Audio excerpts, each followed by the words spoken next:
This video is going to be for all of the girlies who are really struggling to incorporate their dream style into their wardrobe, either because you keep getting pulled off track by buying the same thing again and again and again, instead of bringing in like a few of those pieces that are really going to drive your style towards your actual dream style, or if you feel like every single thing that you want to buy is completely out of your budget, out of your price range. I got you. Let's talk about this. I do have a big stack here and like more in my wardrobe because I have been doubling down so hard on making very, very conscious additions to my wardrobe recently so that I can start to actually pull my style off my Pinterest boards and into my wardrobe.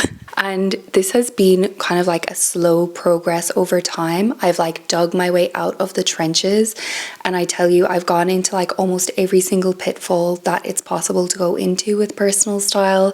If you look back at the start of my channel, I feel like the only things that I owned were like black, grey, white, and those aren't even colors that like really suit me. Like I really don't like the harshness of those tones against my skin. But when I tell you, the fear of color was so real. Like I definitely knew I wanted to start moving my way towards wearing color eventually, being in like the safe zone, the comfort zone. The clothes just did not suit me. Like anyway, fast forward to today, I have so many more like fashion lessons under my belt. I know myself quite a bit more deeply now than I did even like 2-3 years ago. And yeah, I'm here to share a little bit of that knowledge today, hopefully be a little bit helpful to you guys so that you can make some of the same shifts that I made.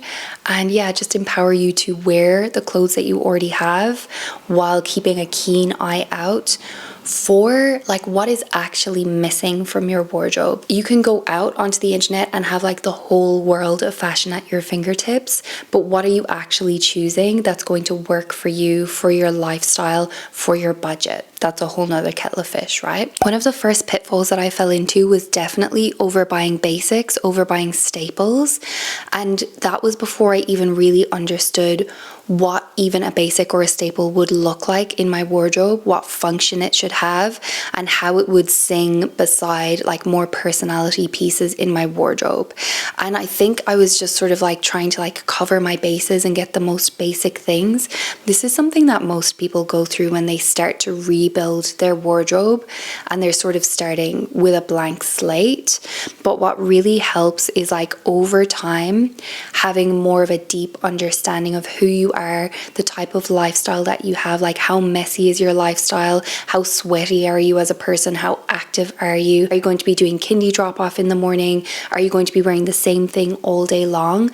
We live like extremely different lifestyles to each other, and it's so important to just like make your notes based on you, based on your lifestyle, and not based on like person who's 10 years younger than us and living a totally different lifestyle, because what works for them is absolutely not going to work for you in the same way. Even if you both had the same wardrobe, the same items, and even the same like lifestyle to a certain degree, you're going to have slightly different preferences. I kind of want to say like basics are something that should almost be left till last when you're thinking about constructing your wardrobe.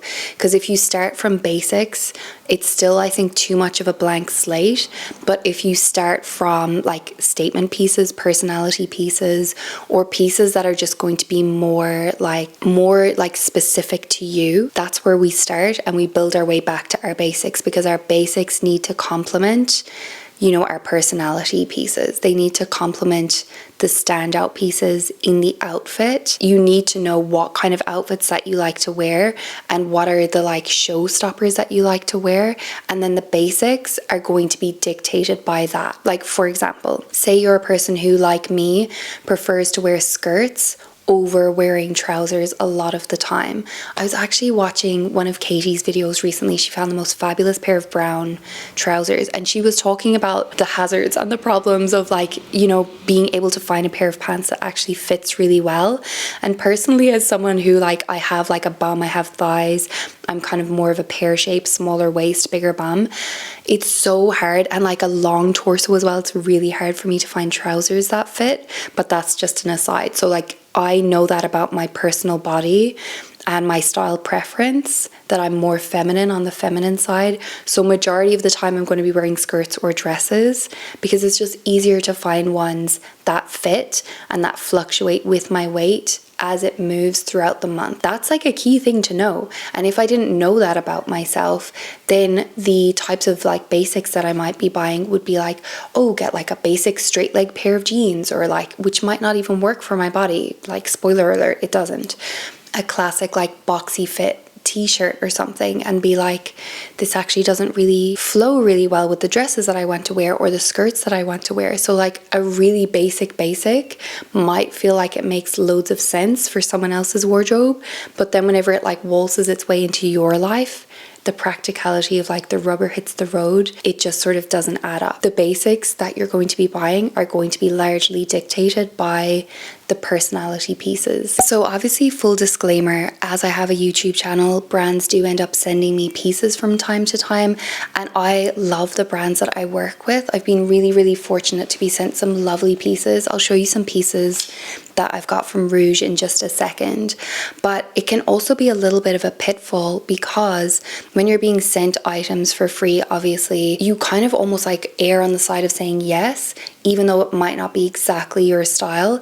And it's very easy then for your wardrobe to be filled up with things that are like they have been gifted to you or given to you, but they don't actually really speak to your style. And I know this isn't like obviously something that's relevant to everybody out there. Not everybody out there is like getting sent clothing from brands, but you might have been like gifted something, you've held on to it because it's a gift, but it doesn't really suit you, doesn't really like function in your wardrobe the way that you need it to function, but you kind of are like too reluctant to get rid of it. Or it might be something that you bought when you were in a different stage of your life. And I think sometimes we're really reluctant to be as ruthless as we need to be in order to keep our wardrobe really aligned to our style and like what we actually wear on an everyday basis.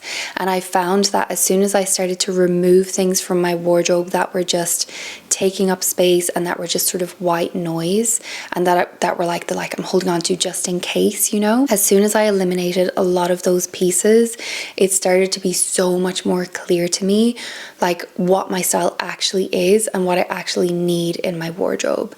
And we all start at a totally different place with this. Like again, like thinking back to whenever I first started my channel and like what my wardrobe first looked like, if I was basing my personality and my assumptions about my style on what I was seeing hanging in my wardrobe, it would have been a totally skewed version of what my style actually is, or what I was looking for it to be, what I was trying to migrate it towards.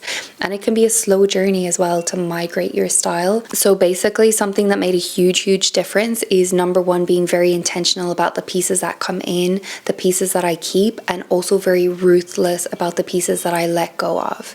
And also I think it bears speaking on that it really works for you to think about in every single outfit, like what is the balance of your style that you want to maintain. Usually for me, if an outfit feels off, it usually isn't because I need to like scrap everything and start again. It's usually just like I need to add in one piece or swap out one piece to slightly change the mood and the feeling of the outfit to make it lean more towards like how I want it to lean. Personally, I'm very like, I love a feminine style, but feminine style to me doesn't necessarily mean like very overly ornate, very floral, very poofy shoulders, very like ladylike kind of feminine. It's more of a feminine that leans on like the kind of sensual, the sleek, a little bit cheeky, a little bit flirty. And so it's a little bit more of a youthful, feminine vibe, at least according to like how I perceive my style. Other people might perceive it differently, versus like more of like a grown-up, ladylike, sleek kind of feminine style. So it doesn't necessarily matter what words you choose, as long as you like kind of have that understanding with yourself of what you're talking about. When you look at your outfit and you're like, this feels off, why does this feel off? And it's like, oh, it's because it's too tomboyish, it's because it's too masculine leaning, it's because it's too casual leaning. I need a little bit of an element of femininity. I need a little bit of an element of flirtatiousness or cheekiness, or, you know, whatever the case may be. Insert your adjective of choice here. And so for me in my wardrobe, I realized that was what I needed to inject as well, not only in my outfits, but in the broader sense of my wardrobe. I needed my statement pieces to feel like they sat really close to the core of my style. So like, for example, this gorgeous dress from Rouge. Oh, it's all unbuttoned. I should button it up for you. I think I've buttoned it up a little bit wrong. Whoops. Anyway, this is such a cute little mini dress, and it's something slightly out of my comfort zone that I probably wouldn't have tried. It actually still has the tags on it. That's so funny. I literally wore it out the other day and forgot to take the tags off. That will tell you everything you need to know about my personality. It's a little bit frazzled English woman / frazzled Irish woman. I love this style of dress because it's perfect for either wearing on its own but also layering. I liked the darker colors with the floral print because it kind of lends itself to wearing it really well with tights in winter and autumn, but it also could be worn easily in spring, a little bit of like a darker spring vibe. I've layered it over my little yellow like long sleeved top, and I think that that kind of lightened it up a little bit. It pairs really well with jumpers. It turns into a mini skirt when I wear it with jumpers, and it was just one of those pieces that I was like, wow, this is actually incredibly versatile. It sits kind of like slightly outside of my core style, but it still is like has enough personality and ticks enough of my boxes that it's able to sit really well with a lot of the rest of my wardrobe. What I actually value is having things that are slightly like stretching my boundaries, slightly outside of my comfort zone, and not just wearing like literally the same thing again and again, ever so slightly stretching me to be a little bit more creative, to choose different things to layer with, to think about ways to style them. Not everything, like I don't want everything to be so much of a mental load in my wardrobe, but it works really well for me to keep those kind of pieces on rotation, and it stops me from stagnating in like a little pool of a comfort zone of things that I always just love to wear, which I also have tons of those as well. Like case in point, this dress from Rouge is like, it literally has my whole heart. It's up my alley. This is one of the easiest things to wear that I have in my wardrobe. It's in my power color, which is this kind of a blue. It's like a sky blue, baby blue. I can never resist a blue. I've looked at my wardrobe and it looks like a French flag. It's like all red, white and blue at this point. Anyway, this is obviously the most stunning piece to wear by itself for spring and summer. It's nice and long, which I just really appreciate. I love a bit of a longer dress at times.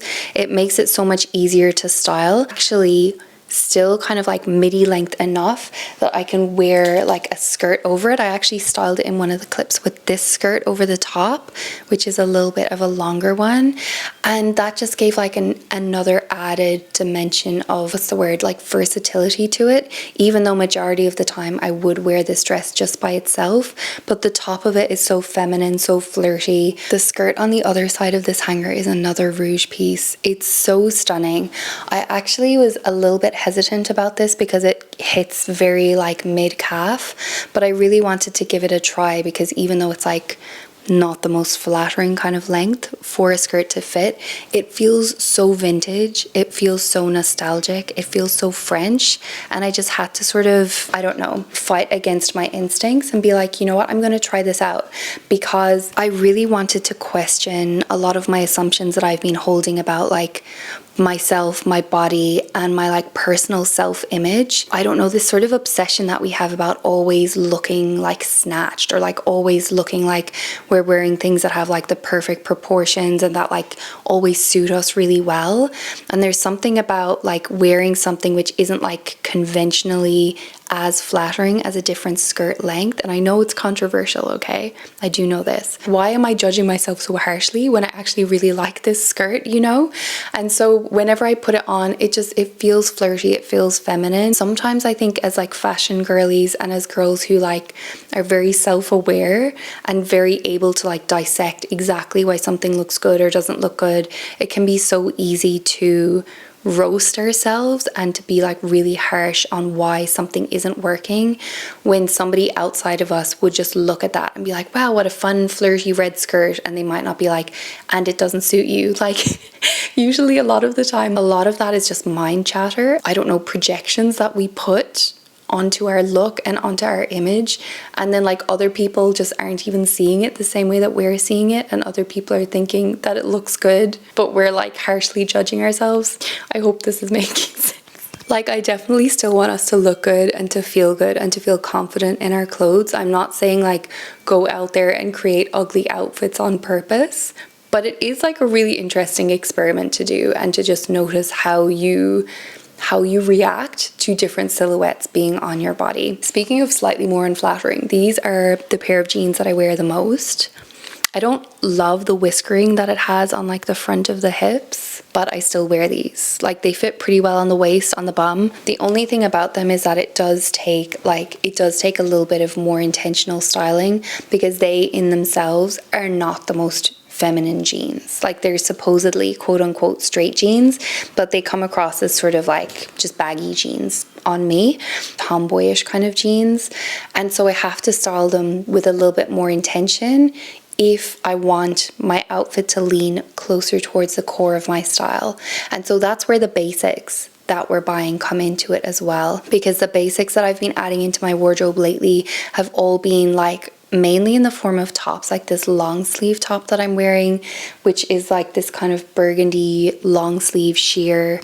Any kind of thing that either has thumb holes in it, or that comes down like towards your hands. I love a bit of a longer sleeve. It just feels very feminine to me. It feels very like dark, gothic, vampy, and like the lightweight kind of sheerness of the fabric makes it very, very comfortable to wear and layer under things. I've been just absolutely loving this, and it feels more slinky to pair with something like a pair of jeans that are more on the masculine side of things. And again, like, trousers are a little bit of a struggle for me to find like ones that fit really well as someone who is more on the petite side, very petite inseam, smaller waist, bigger bum, etc, yada yada yada. I'm sure you know the struggle. It's not just about like finding something that fits really well, it's about something that fits really well and is the right color and is the right style and feels comfortable and like fits in with the rest of your wardrobe, blah blah blah blah blah. It does feel like a shortcut to getting our style would be to go out to the brands that we absolutely love, that we absolutely resonate with,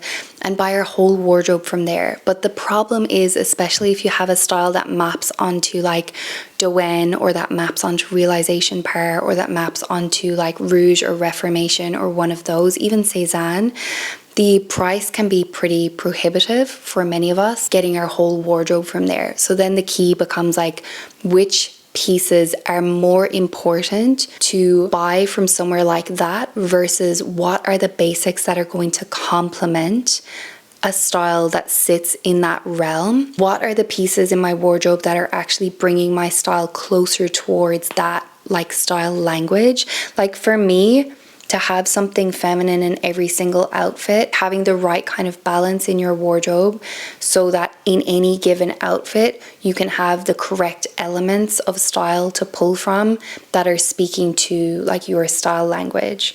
So for example, I have like 2 or 3 of these little mini pleated mini skirts now. You'd be surprised how hard it is to find a pleated mini skirt, and even these are slightly too short for me, I would say. Like, they struggle to cover the booty when I'm walking, so I don't go on like long walks when I'm wearing these skirts. They're for specific occasions, because otherwise I'm definitely feeling a little bit exposed. I actually have a whole video on my channel of all of the amazing dupes that I found for some of the new Doen pieces, which Doen is having a Mother's Day sale at the time of filming this as well, and they do have some of their newer spring pieces in that sale.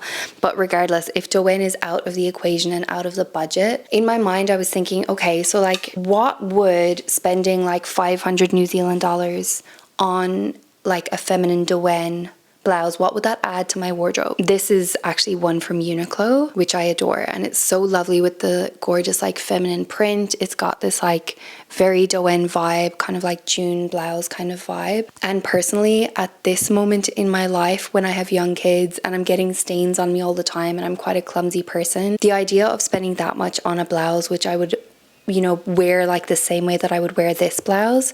I was like, okay, well, I could get that, or I could get this one for now and see if the style suits me, see like how often I'm wearing it, see how much it adds to my wardrobe. There are certain things that you can like go to your brands and get like the influence and the inspiration, but you don't necessarily have to buy the exact pieces in order to replicate like the use that you would put that item. Am I going to go to Doen and buy like a deep kind of steely blue turtleneck, or am I going to find that somewhere locally for like a tenth of the price? You know, if somebody was looking at me in this outfit, would they be like, wow, that's a high-end turtleneck, she's definitely spent some money on that turtleneck?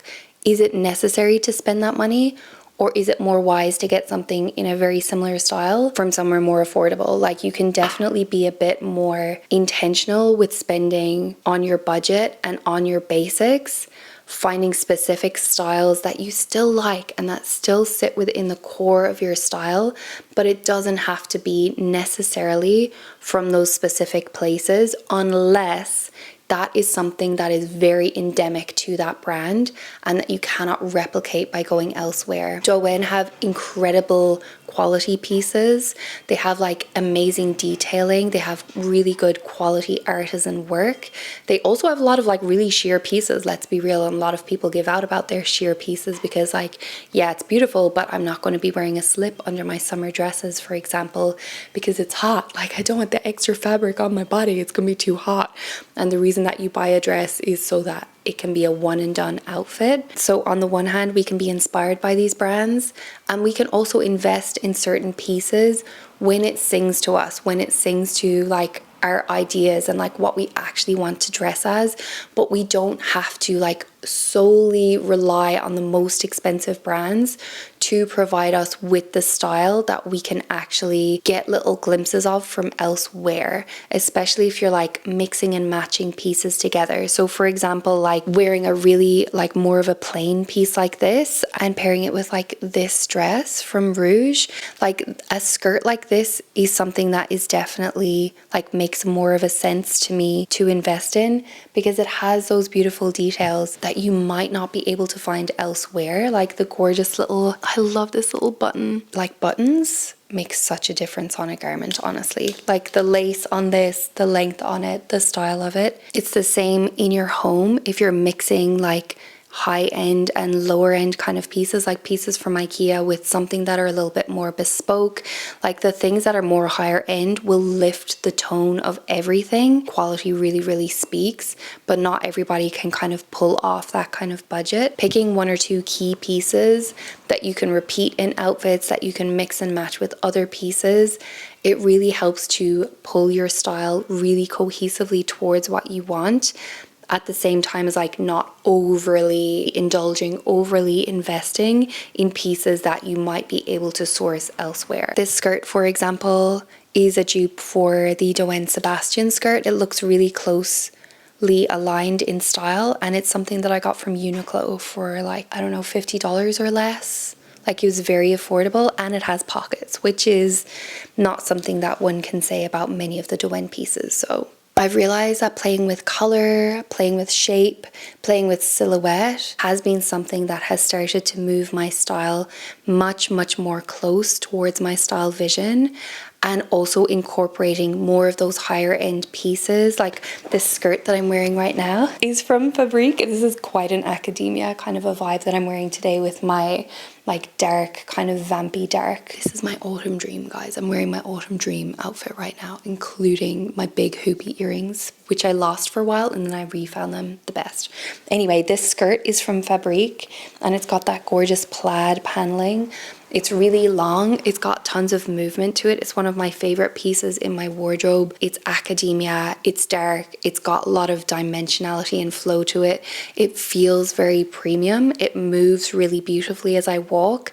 And I can pair it with pieces that are like, this top is from Glassons, you know, and this vest is handmade, you know, but it feels like a very premium, very elevated, very put together outfit because it has that element of elevation, I suppose, that element of class and craftsmanship. I kind of think mix and match is the way to go. There's definitely times that you can wear all very like budget items and it looks very good. And there's also times that you can obviously be wearing like head to toe from Doen, and that also looks gorgeous.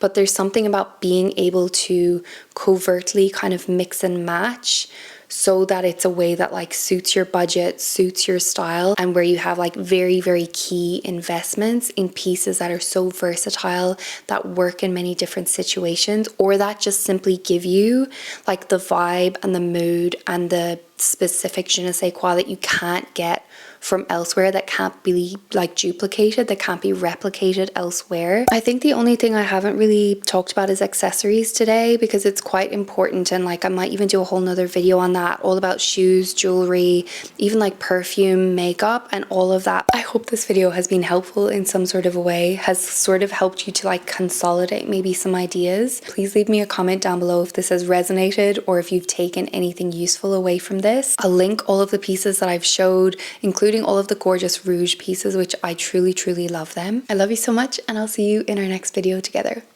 Bye!